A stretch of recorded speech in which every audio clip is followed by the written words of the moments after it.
Sanibonani and welcome to Wisdom X Magaziwe. Imina ngiyingane yamakhehla amadala, amakhehla amakhulu, amakhehla amahle. If you're watching for the first time, siyawamukela. We are all about sharing wisdom, healing, and sharing light for the world to become better. Enyangeni entsha, enyangeni kaMay. I just want to start this month with gratitude. And there's this album Gamatima that is out. Please guys go and listen. My favorite song there is Wantwanela. My favorite song there is Utepehile. Utepehile. Utepehile. You know, we've been praying. We've been praying, and God is showing his faithfulness in our lives daily, for the mere fact that we are still waking up in the morning and we are able to just be happy even though you don't have anything, but you are able just to say, God, thank you for life, thank you for that I'm breathing, thank you for everything that you've already done for me. Thank you. And it's just a quick reminder, faith is you believing noma izinto ungayiboni ngokwenyama.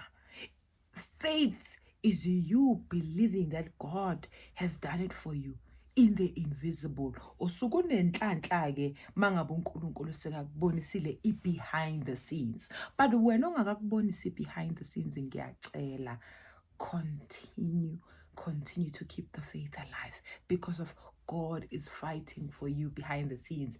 And ithe mangizwe le ngoma kaMatima ukuthi owantwanela ene akahlulwa yilutho la uhleli khona, khumbula ukuthi akahlulwa yilutho. Ungabe uhleli lapha usho ukuthi yo I'm praying because of the messages that I'm getting on my WhatsApp is literally people saying yo mkhulu ngiyalwa and all of those things. Be calm and fight with prayer. This is a reminder, ukuthi keep the faith alive. God is fighting for you. Even though angakubonisi ukuthi uyakulwela, khumbule, uthembe njalo ukuthi uyakulwela ngaso sonke isikhathi. And I trust you me, his plans are greater than our own plans. His thoughts are not our thoughts, because of when you might be praying and ucabanga ukuthi uzokunikeza lento obusuyi imagineile wena kanti cha. And I want to speak to someone out there who's worried and saying, yo, you are busy calculating, you are busy creating thoughts, you busy uzama ukuhlanganisa ukuthi how God is going to do it for you. You see, when your trust is deep, you don't care about the details. Uzokuthi uNkulunkulu uzokusolvela kanjani into yakho. Awuloko lose stress because of trust you me. You being worried, you having anxiety and stressing, trust you me, it steals your joy every day. Because of njalo when uvuka ekseni, you want to do your own maths. Ufuna ukuloko calculate ukuthi okay uzoyenza kanje. You always want to calculate. Cha. Trust. When your trust is deep, uvele uyekelele, uvele uthi noma yini mvele inqangi, noma yini uNkulunkulu baba, uNkulunkulu ndodana, uNkulunkulu moya ingcwele, noma yini nginikezele kuwena, ngethembele kuwena. Have you seen abantu abayinikezelayo? You know, people are too quick ukuyinikezela ezintweni zomhlaba, umuntu ayinikezele etshwaleni, kodwa makumele azinikezele enkosini. And God just want us to just give it all to him. Submit, just say hayi nginikezela kuwena Somandla, thatha indawo yakho ke manje. And you're going to be saying it from your chest, from the bottom of your heart, ukuthi Nkosi nginikezela kuwena. Ngiyazi ukuthi usungenzele, kodwa kunalo moya nje ozama nje ukungiphazamisa, ozama ukungethusa, ozama ukungicindezela. Every now and again I'm going back to these thoughts, I'm going back to calculating and trying to find ways ukuthi how are you going to do it for me as we are in this month. God is going to show his faithfulness. Already he's showing his faithfulness because for the fact that uvugile umqemane fresh. God says be happy because of ngiyakwenzela noma ungaboni kodwa ngiyakwenzela. Inkosi ithi kumina fundani ukuyethemba. Learn to trust him because of vele uthuthu ukhuleke bakhala abantu bathi yomkhulu siyakhuleka kube ngathi izinto ziba nzima wes uthuthu ukhuleka awuyeki uyaqisha kuyena uyaqina emkhulekweni kube mnyama kube hey kube nzulu yazi ngoba ifaith yakhe uNkulunkulu is very big, and for him to show you his power now kuzomela ukuthi umethembe and just open yourself up because of masekazokukhulisa. When growth comes, it comes with more difficulties. When change comes, kufika obunye ubunzima. I-breakthrough lebe ngikhuluma ngayo ukuthi a lot of families are going to get the breakthrough. Yiko-ke ubona ngathi izinto ziyakhuphukela. If uhleli lapha ekhaya or usemsebenzini or wherever you are and you're saying hayi bomkhulu kuyakhuphukela, inkosi ithi qina kuyona.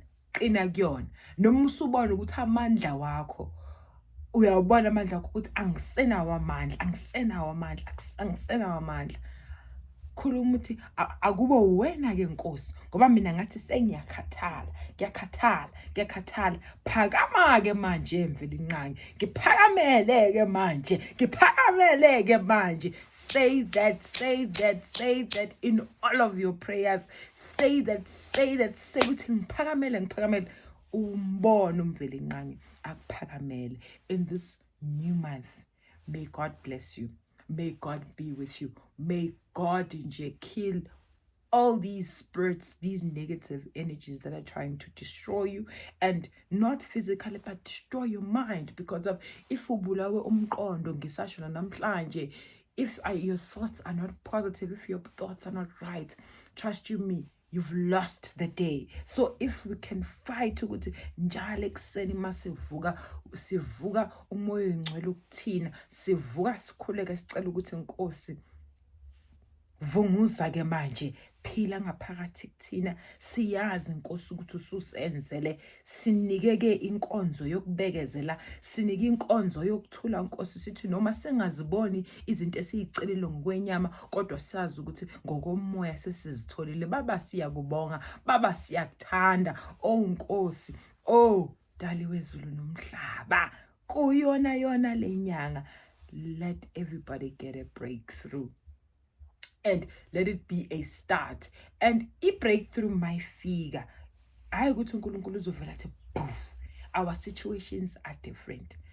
Kukhona abanye azovela athi poof. Khona abanye azothi cha.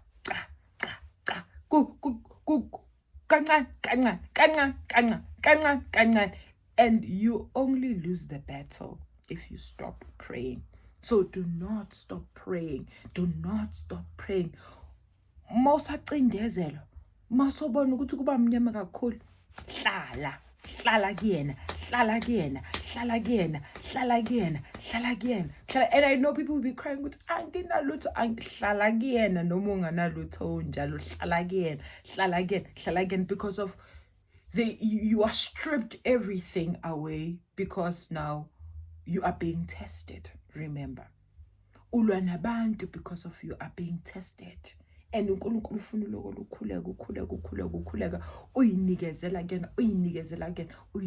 again up until ayiveza ke manje, and you'll be looking back ukuthi kube ngayeka kube angilibonanga lelanga la namhlanje. So ngiyanicela enyangeni entsha akube ukuthula ngaphakathi kwamakhaya wenu, akube ukukhanya ngaphakathi kwamakhaya wenu. Iy'nhliziyo zenu mazibe mhlophe, iy'nhliziyo mazibe mhlophe, mazibe mhlophe. Inkosi inandisele, inkosi inibusise, inkosi iniphakamele, inkosi inikhumbule kuko konke. Kodwa ngicela ukuthi nihlaleni kuyona, hlalani. Noma umhlaba ungavunguza, imimoya emibi ingavunguza, izokudiscourage, but I am asking you, I am begging you, God has shown his faithfulness to me. God has shown his faithfulness to me. And you know, with some of the tests that I go through, sometimes I just reflect and say, but God, really? That was just not necessary. You see, when you have that relationship with God and you're like, really? You has that feeling ukuthi ngiyazi ukuthi ungenzela. Ngiyazi, it's just a matter of time. And vele maseke iletha physical lento le, and you just smile and you're like, oh yeah, was it necessary though?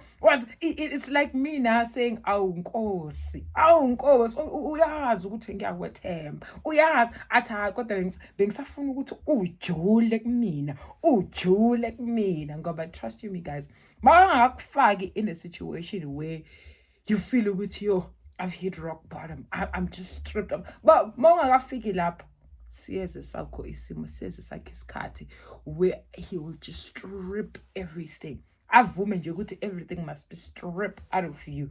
Uzuzibona na ukuthi hayi, imaths le ngiyenzayo, it's not mathing. Udinga yena ukuthi akusolvele.